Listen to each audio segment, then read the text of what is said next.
Right, this is a really quick one because I know my last video dragged on for, I think it ended up being about 40 minutes, so I'll keep this really quick. But I made a few changes to the saber, which I just wanted to show you.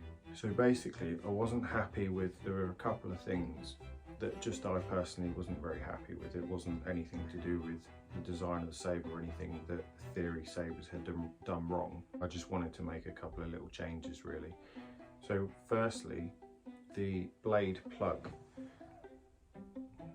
I wasn't entirely happy with how it sat in the saber. So when it was in the saber, it basically stuck out that much. And I didn't much like that, so I put it in the lathe and trimmed it down, measured it and trimmed it down so that now it just sits in, for me, perfectly like that. So no tube showing. So that was the first thing I changed. Secondly, was to do with the stand. So every time I moved the stand, it would not fall apart, but you know, it felt it was sort of loose because these weren't permanently attached. So I've glued them in to the stand, so now they're not loose.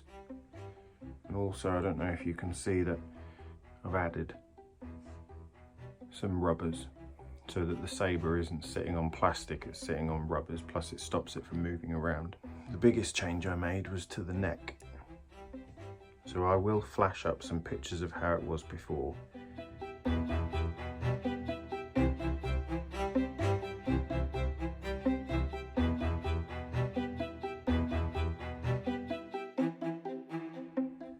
Basically put it in the lathe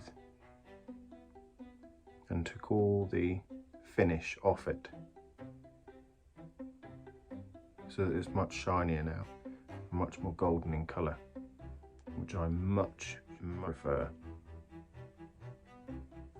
I will post up a video of the process of what I went through to change, or sorry, remove the finish off of that, so it might help you guys if you wanted to do the same sort of thing, because the saber is perfect. It just turned up and I was expecting it to be more golden in colour, so I thought, well, you know, if it's got a finish on it, then maybe I'll be able to take that back to a more golden colour, which worked out, you know, spot on really.